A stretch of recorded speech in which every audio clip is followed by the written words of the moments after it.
Buenas! Bem-vindos, bem-vindas a mais uma videoaula hoje sobre tecidos fundamentais dos organismos multicelulares com foco no ser humano. O corpo humano, como você sabe, começou com uma célula, mas hoje são trilhões delas. A célula é o nível mais básico que a gente tem de estrutura de qualquer organismo vivo conhecido.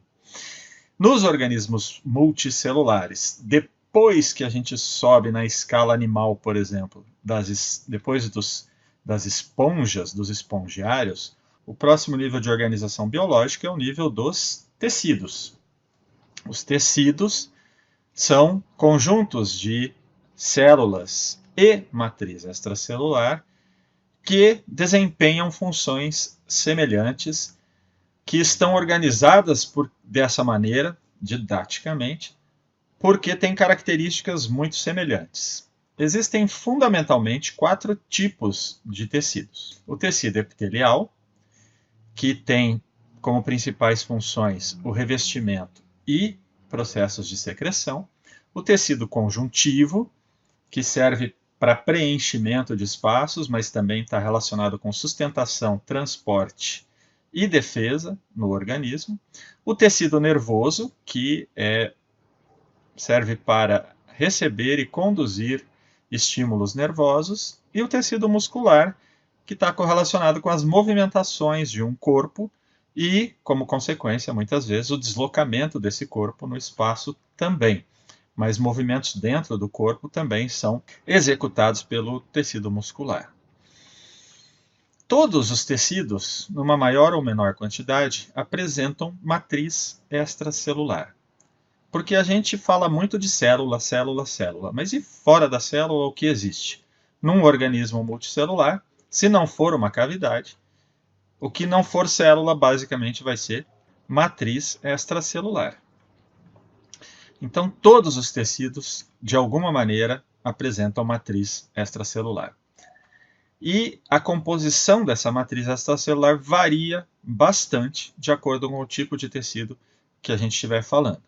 Só para você ter uma ideia geral do que é matriz extracelular, ela é um conjunto de proteínas, como estão representadas essas daqui, colágeno, que é uma proteína das mais abundantes em matriz extracelular, perlecana, nidogênio, laminina. Esses são componentes típicos do que a gente chama de lâmina basal, que é a matriz extracelular que você encontra, por exemplo, na base de um tecido epitelial, mas que você vai encontrar também nos outros tecidos. Além de proteínas, a matriz extracelular também pode ser muito rica em polissacarídeos, que geralmente são glicosaminoglicanas, mas isso pode variar, como eu disse, de tipo de tecido para tipo de tecido. Vamos falar um pouco, primeiramente, do tecido epitelial. O tecido epitelial tem por características básicas ser formado por células poliédricas, que são bastante justapostas, ficam bem pertinho uma da outra, com matriz extracelular reduzida. Nós vamos ver algumas imagens de tecidos epiteliais, mas a gente vai usar como exemplo, muitas vezes, o corte histológico de pele, porque pele tem diferentes tipos de tecido. A pele é um órgão.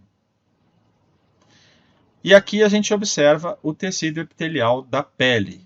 Nesse caso, um tecido epitelial que tem queratina na superfície. O tecido epitelial geralmente vai estar associado logo abaixo a um tecido conjuntivo. O tecido epitelial, lembre-se, tem a ver com revestimento. Vamos falar um pouco sobre os tipos de tecido epitelial. Então, primeiro os de revestimento. Eles têm uma classificação variada e eles podem ser simples quando eles têm uma única camada de células. Como a gente vai ver, por exemplo, no endotélio dos vasos sanguíneos. Aqui vocês estão vendo um vaso sanguíneo e esse vaso sanguíneo tem hemácias dentro dele e aqui em volta, essa fina camada celular que vocês estão vendo, uma única camada de células, constitui o endotélio do vaso sanguíneo. Também pode ser simples, mas com células num formato não tão achatado, pavimentoso como essa, mas num formato mais cúbico, como é o caso aqui desse epitélio, que é o epitélio do plexo coroide, que está no seu sistema nervoso central. Cada bolinha roxa dessas aqui é o núcleo de uma das células. Então, a célula toda tem um formato mais cúbico. Células um pouco mais altas são as células do epitélio dos túbulos renais, para citar outro exemplo, de epitélio simples.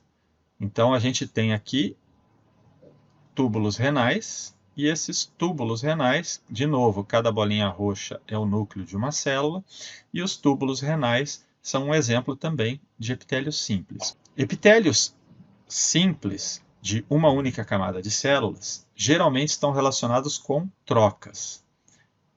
Se você tem apenas uma camada de células, é fácil você fazer trocas entre o compartimento que o epitélio reveste, normalmente um compartimento oco, como por exemplo o interior do túbulo renal, ou dentro do plexo coroide, ou dentro de um vaso sanguíneo, com o exterior do que esse epitélio reveste. As trocas ficam facilitadas se eu tenho apenas uma camada de células.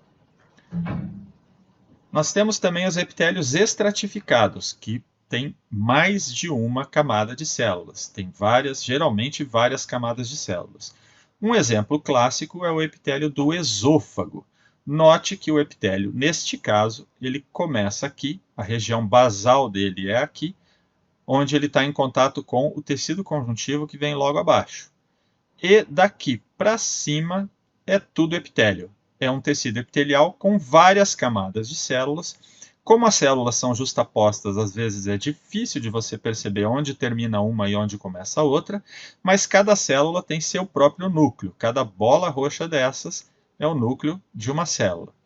Note que no epitélio estratificado, o que é bastante comum, as células que estão mais próximas do tecido conjuntivo, elas apresentam núcleos maiores e a célula tende a ser mais cúbica ou alongada no sentido vertical, enquanto que as células que estão longe do tecido conjuntivo, geralmente próximas da luz do órgão, aqui seria a luz do esôfago, por onde passa o alimento, são células que já têm o núcleo bem menor, bem mais compacto, e as células são mais achatadinhas, são menores também. Por que será que isso acontece? E existem alguns epitélios que parecem estratificados, mas não são. Vejam esse exemplo do epitélio da traqueia. O epitélio da traqueia é um epitélio que tem cílios. As células da traqueia são ciliadas. Esses cílios eles servem para empurrar o muco que é produzido por algumas células desse epitélio, que são células glandulares, produzem o muco, secretam e esses cílios empurram o muco da traqueia para sua cavidade oral e depois você engole esse muco. E esse muco retém as partículas de poeira do ar para impedir que essas partículas cheguem até o pulmão. Aqui você tem núcleos das células em diversas posições. Uns estão bem próximos da luz da traqueia, que é aqui, outros estão bem próximos do tecido conjuntivo, que está aqui embaixo. Notem que aqui também tem um vaso sanguíneo e você consegue ver o epitélio simples do endotélio do vaso sanguíneo. Mas aqui na traqueia, no epitélio da traqueia, apesar de os núcleos aparecerem em posições diferentes, um exame mais minucioso vai demonstrar que todas as células estão assentadas na lâmina basal que faz contato entre o epitélio e o tecido conjuntivo aqui embaixo. Então ele é pseudo-estratificado. Ele é um estratificado fake news. E existem os epitélios glandulares, que são aqueles que promovem, então, secreção de alguma substância. Essas secreções podem ser exócrinas, quando as secreções vão para fora do corpo ou para o interior do tubo digestório. O tubo digestório é fora do seu corpo, não se esqueça disso. Exemplos, as glândulas salivares. Normalmente, você tem a secreção sendo eliminada das glândulas via ductos. As glândulas salivares estão aqui exemplificadas, então eu tenho o que a gente chama de ácinos, que são compostos pelas células que produzem a secreção. Note bem no meio onde eu coloquei o laser agora, e vou tirar, você tem a luz do ácido, todas as células que estão ao redor dessa luz estão secretando nessa luz. Dos ácidos, essa secreção vai sendo coletada de vários desses ácidos em ductos coletores, como esse que está representado aqui, ou este outro ducto coletor, que desembocam num ducto maior, que é o ducto secretor, que vai levar, nesse caso da glândula salivar, a secreção toda que é produzida nos ácidos, aqui outra luz do ácido, para a sua boca. Glândulas endócrinas são aquelas que eliminam a secreção não para fora do corpo, mas diretamente no sangue. Um exemplo diz, a glândula tireoide ou tiroide é uma glândula que produz a secreção. Estas células que vocês estão vendo aqui produzem a secreção que está acumulada aqui e depois elas processam essa secreção e mandam para vasos sanguíneos que estão passando por entre os diversos folículos, que é o nome que a gente dá para cada estrutura dessa. Cada folículo tem um vaso sanguíneo associado para onde essa secreção vai sair. Outro exemplo é a hipófise, que é uma glândula que você tem na sua cabeça, que tem diversas funções e diversos tipos celulares diferentes, que estão representados aqui pelas setas. Você tem células que são chamadas de basófilas, células acidófilas e células cromófobas, porque elas não pegam cor nenhuma, nem a cor da hematoxilina, que é um corante básico, nem a cor da eosina, que é um corante ácido, por isso elas são chamadas acidofílicas ou acidófilas, e as cromófobas, que não pegam nenhum dos dois.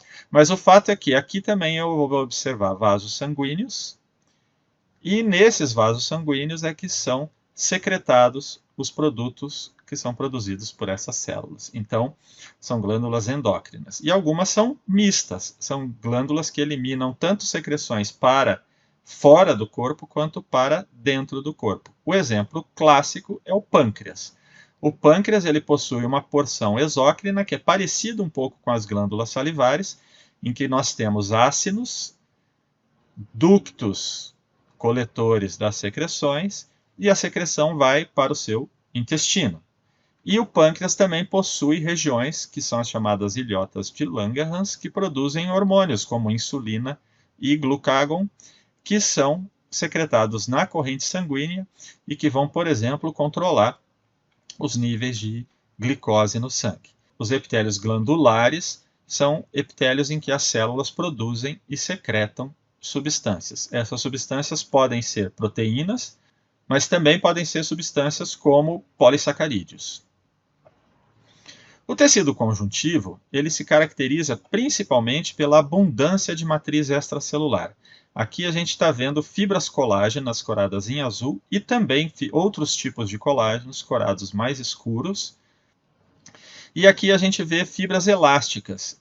Isso é um corte de uma artéria, de uma grande artéria. O sangue está passando aqui dentro, existe um endotélio, mas que não foi bem corado aqui, e essas fibras que estão coradas aqui são as fibras elásticas que permitem, quando o sangue passa com pressão aqui, se distenderem e depois se comprimirem para tornar essa artéria mais flexível à pressão arterial. As células no tecido conjuntivo têm uma forma variada, existe uma matriz celular muito abundante e, como eu disse, eles fundamentalmente servem para preenchimento, sustentação e transporte de substâncias pelo corpo. O tecido conjuntivo propriamente dito é aquele tecido conjuntivo com um número bem diferente de células, fibroblastos, macrófagos, mastócitos, plasmócitos, já vou mostrar, e uma matriz gelatinosa rica em fibras colágeno e elastina, que é uma proteína que confere elasticidade. O tecido conjuntivo propriamente dito pode ser frouxo ou pode ser denso. Na pele, de novo nós estamos vendo aqui a pele, o epitélio vai a partir daqui até aqui. Aqui nós estamos vendo a superfície do corpo, certo? E logo abaixo do epitélio eu tenho na pele tecido conjuntivo frouxo, que é mais maleável. E Abaixo desse tecido conjuntivo frouxo, eu tenho um tecido conjuntivo denso. O tecido conjuntivo denso é mais rico em fibras colágenas do que o tecido conjuntivo frouxo. Existem outros tipos de tecido conjuntivo que são tecidos especializados. São tecidos em que as células e a matriz extracelular são muito característicos e diferentes do tecido conjuntivo propriamente dito. O tecido adiposo é um tipo de tecido conjuntivo que se caracteriza pelo grande número de células de gordura. Ele não apenas serve para preencher espaços, mas ele também funciona como reserva de material nutritivo, uma vez que os lipídios são importante reserva energética no organismo. Ele também funciona como isolante térmico, como sustentação e proteção de órgãos. Então, ao redor dos órgãos você tem tecido adiposo que serve para sustentação mecânica e amortecimento mecânico também. Por exemplo, na planta dos pés você tem um tecido adiposo que ajuda a diminuir o impacto de cada passo que você executa. Voltei para a imagem da pele para mostrar para você o tecido adiposo lá embaixo, na região da hipoderme. O tecido adiposo abaixo do tecido conjuntivo denso. Aqui está o tecido adiposo. Num detalhe um pouco maior, você vê que as células, por serem preenchidas fundamentalmente por gordura, elas não se coram bem na histologia clássica nossa, que usa corantes que têm carga elétrica e que são muito polares. Então as células ficam pouco coradas. E o citoplasma delas fica restrito à borda de cada célula. Os núcleos também ficam restritos à borda e a célula é praticamente completamente ocupada por lipídios, principalmente na forma de triacilgliceróis. O tecido cartilaginoso, que é outro tipo de tecido conjuntivo especializado, ele é composto por células diferenciadas, chamadas condrócitos, que originam-se de células chamadas condroblastos, e essas células ficam imersas numa rede bem compacta de fibras colágenas e de uma matriz gelatinosa, também composta por glicosaminoglicanos, e caracteristicamente sem vascularização. Então, as células da cartilagem recebem alimento e oxigênio fundamentalmente pela dissolução dessas substâncias na matriz cartilaginosa até chegar aos condrócitos. Existem 3 tipos de cartilagem. A hialina, que está representada aqui, onde vocês podem identificar cada buraco desse corresponde ao local ocupado anteriormente por um condrócito. O condrócito está reduzido aqui em função da preparação histológica, ele está retraído em função da preparação histológica. E em roxo, vocês estão vendo a matriz extracelular rica da cartilagem. Essa cartilagem hialina você encontra, por exemplo, aqui na traqueia, e ela confere essa rigidez para que a traqueia não feche com a pressão negativa gerada pelos pulmões quando o ar entra. Existe a cartilagem elástica, que é a cartilagem que você vai encontrar na orelha. A orelha tem esse formato mantida pela cartilagem elástica, que é ao mesmo tempo dura, mas com elasticidade. E aqui você observa a cartilagem elástica da orelha. Também nós temos os condrócitos mergulhados nessa cartilagem, e ela é rica em elastina, que é aquela proteína que confere elasticidade. A cartilagem fibrosa você encontra, por exemplo, no menisco. Ela é uma cartilagem mais rígida, mais fibrosa, especializada em resistir a impactos mecânicos. O tecido ósseo, esse é duro, osso duro de roer. Também possui células, que são os osteócitos. E a matriz intercelular, que é a matriz extracelular desse tecido, é rígida, mas tem natureza orgânica, porque ela é rica também em fibras colágenas, da proteína colágeno, mas também ela é rica em fosfato de cálcio e outras substâncias minerais que conferem a dureza característica dos ossos, que os tornam excelentes como sustentação mecânica para os animais. Aqui vocês observam uma imagem de tecido ósseo. O tecido ósseo ele também deriva, ele também é um tipo de tecido conjuntivo, então ele também tem matriz extracelular abundante, que está representada aqui, corada em roxo, como vocês estão vendo, e as células, que são os osteócitos, ficam dentro dessas cavidades. Eu vou mostrar para vocês agora uma outra preparação, que é um osso por desgaste, no qual vocês podem observar cada pontinho preto desse é um local ocupado por uma célula do tecido ósseo.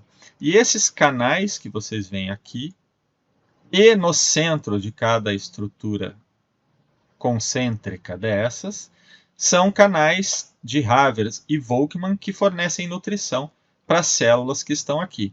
Então, há comunicação entre os canais, por onde passam os vasos sanguíneos, e as células que estão lá no interior do osso. O tecido muscular, então agora não é mais tecido conjuntivo, a gente está falando de um outro tipo de tecido. O tecido muscular ele é formado por células alongadas, fundamentalmente, e essas células têm grande quantidade das proteínas actina e miosina, que promovem contração e relaxamento dos músculos. Nesse esquema, a gente vê os três principais tipos de tecidos musculares: o tecido muscular estriado esquelético, o tecido muscular estriado cardíaco e o tecido muscular liso. Vamos ver mais um pouquinho deles.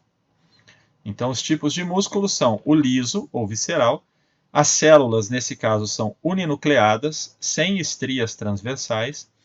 Elas apresentam uma contração lenta e involuntária. A contração é lenta principalmente em função do arranjo que as moléculas de actina e miosina têm nessas células, e é involuntária no sentido de que você não controla quando elas vão se contrair, e elas fundamentalmente são localizadas, esse tecido fundamentalmente é localizado no revestimento de órgãos ocos, como o tubo digestório, brônquios e bronquíolos, vasos sanguíneos, útero. Aqui está um exemplo de tecido muscular liso. Então vejam que as células, elas parecem lisinhas, se eu comparar com a imagem que eu vou mostrar na sequência do tecido muscular estriado. Tem um pouquinho de tecido adiposo entre eles e vasos sanguíneos e capilares sanguíneos que vão nutrir as células desse tecido. O tecido estriado esquelético, tecido muscular estriado esquelético, é formado por células que são plurinucleadas, tem muitos núcleos, porque é uma fibra, a fibra muscular, que se forma pela fusão de muitas células. A contração, nesse caso, é rápida e voluntária. Eu escolho quando contrair, mesmo é pouco falando. Eu observo estrias transversais em relação à fibra. A disposição dos filamentos de actina e miosina conferem esse padrão característico de estriações. Os núcleos corados em roxo novamente, aqui num corte longitudinal da fibra e aqui um corte quase transversal da fibra, um pouquinho oblíquo. E o estriado cardíaco se caracteriza também pelas estriações, como vocês estão vendo aqui, mas as células são menores. A contração é rápida, mas você não controla quando que você quer que seu coração bata. Aqui você também está vendo vasos sanguíneos, células dos vasos sanguíneos alimentando esse tecido. E finalmente a gente tem o tecido nervoso, que é composto por células que são passíveis de captar e transmitir estímulos nervosos e com isso permitem uma rápida resposta do organismo ao ambiente externo. Aqui uma imagem de uma pequena região de um córtex cerebral e vocês veem várias células do tecido nervoso, a principal delas, o neurônio. O neurônio é a célula por excelência que recebe e transmite impulsos nervosos no tecido nervoso. Na histologia, você identifica neurônios principalmente porque o núcleo, que vocês estão vendo aqui, geralmente tem uma cromatina bem descondensada e um nucléolo bem evidente, característicos de uma célula com alta atividade metabólica. O citoplasma, que vocês estão vendo aqui, também se cora bem pela hematoxilina em roxo, pela grande quantidade de ribossomos especialmente associados ao retículo endoplasmático rugoso. E os neurônios possuem prolongamentos, os dendritos e os axônios, que são prolongamentos responsáveis pela recepção e transmissão de impulsos nervosos. Mas além dos neurônios, o tecido nervoso também possui células da glia ou neuróglia, que estão relacionadas com nutrição, sustentação e proteção dos neurônios. Essas células são os astrócitos, como vocês estão vendo dois exemplos aqui,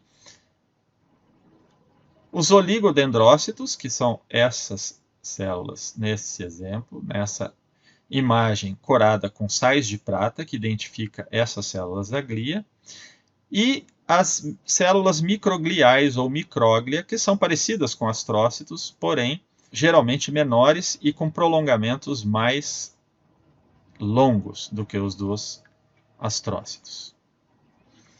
Aqui, a histologia de um nervo.